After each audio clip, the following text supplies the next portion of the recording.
Yo, what's up mga kalikot? Isang mapagpalang araw muli sa inyong lahat. Another day, another video vlog.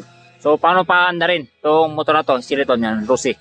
Yan. Wala siyang buong wireless. Wala siyang wirings.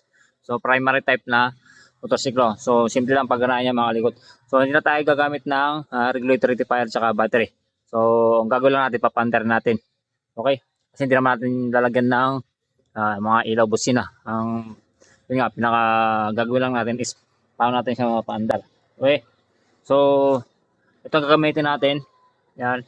Primary type na CDI. Ito. So, 6 pin. Yan. Mga pang Rusi. Ito. So, meron siyang 6. So, ibaba yung, ito, hindi na stock yung kulay ng kanyang wire. Yan. Dahil nabili lang itong socket na to. Yan. So, papaliwanag ko lang sa inyo. Huwag kayong magbibase sa wire color coding. Dahil ito yung sabi ko, hindi siya stock na wire. So ito, hindi ito yung dalawang pin na to. Yan. Itong baba, yan. So ito yung connection sa primary. Pupunta sa stator sa may primary. Okay? Ang pinaka talagang kulay nito is red na mayroong line na black. Okay? Or black na mayroong line na red. Tapos ito, yan, hindi natin gagamitin. Yan. So, kill switch ito. Yan, pwede naman gamitin pero di-disable na natin to. Kasi wala man sang harness. So, kill switch to mga kalikot. Black na mayroong line na white. Okay? Tapos dito, yan. Ito, parehong kwanto ground, green. Sa pinaka stock na kulay ng wire, ito green. Green, tsaka green na mayroong line na white. So, pag didikitin lang natin to. Yan. Ground wire naman to mga kalikot. Tapos dito sa taas, ito, sa ignition coil. Yan. Ang pinakatagang kulay nito is black na mayroong lining na yellow. Yan. Tapos ito, yan, sa pulser, yan, pulser, blue na mayroong lining na white. Yan yung connection ng wire, connection ng ganitong CDI. Okay? So yan, ito yung ikakabit natin dyan mga kalikot. Okay? Ayos lang natin. So dito ang kailangan natin ito, yung sa may stator, ito, pumunta stator. So dahil nga walang regulator rectifier, yan, itong pink tsaka yellow, hindi natin siya gagamit. Okay? Dahil sa charging ito, itong pink tsaka yellow. So magamit lang natin ito is itong yan, black na mayroong line na red, which is yung primary coil. Itong blue na mayroong line na white, which is pulser. Tapos itong green na mayroong line na white, ground wire. Okay? So, ito yung connection yan. Yan. Nandito, sa CDI na to, ito yung dito, sa black na mayroong lining na red, which is primary coil nga. Yan, po ganyan. So, lagyan natin ng electrical tape.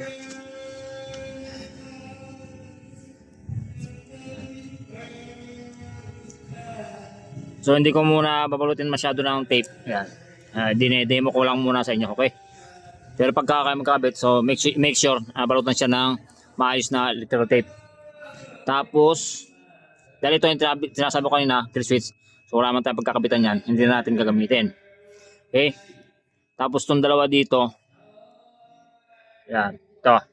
Which is yung green nga ito. Yan, sa ground wire. Ito, sama natin dito. Yan, yung green na mayroong lining na white dito. Yung sa stator. Yan.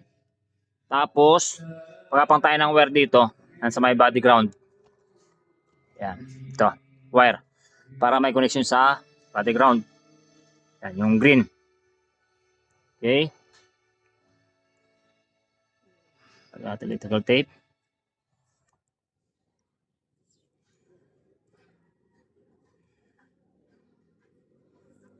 Okay. Next natin. Dito sa CDI. Ito. Yung, yan, sa taas. Dito, sa may right side. Yan. Connection ng ignition coil. Yung black na merong lining na yellow. Dito yon yung ignition coil natin. Ito yon. Black na merong lining na yellow. Ito. Labo ng camera. Yan. So, dinuktungan natin ng wire. Yan. So, dito sa CDI na to. Yan. Ito. So, tinan natin ng electrical tape para hindi lang sila magdikit-dikit.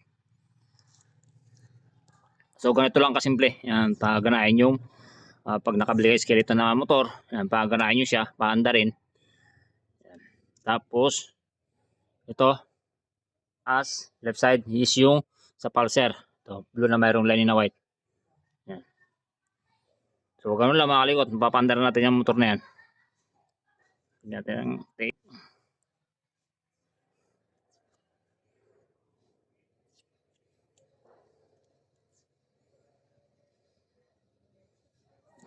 Ayan, papaandar natin yan.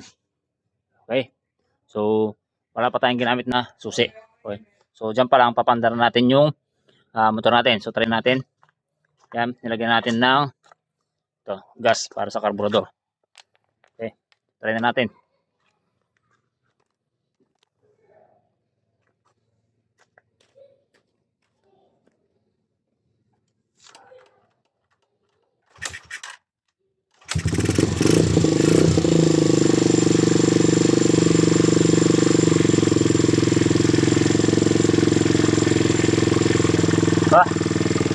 So yun, paandar natin agad.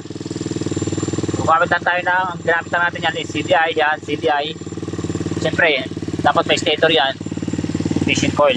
Okay? So walang ibang wirings, wala ibang harness. Yun lang, paandar natin. Dahil nga, primary type itong motor na to, yan, hindi siya battery operated. Kahit hindi na tayo maglagay ng regulator rectifier, yan, patay mo natin. Yan. Kahit di na tayo maglagay ng regulator rectifier sa battery, mapandar natin siya kasi nga primary type, hindi battery operated. So pag battery operated yan mga kalikot, hindi mo siya mapapandar, hindi natin siya mapandar kung wala ang regulator rectifier, okay? So ganoon lang mga kalikot, kasimple. Nagpandar lang ganitong klase ng motor. So lang mga kalikot, thank you.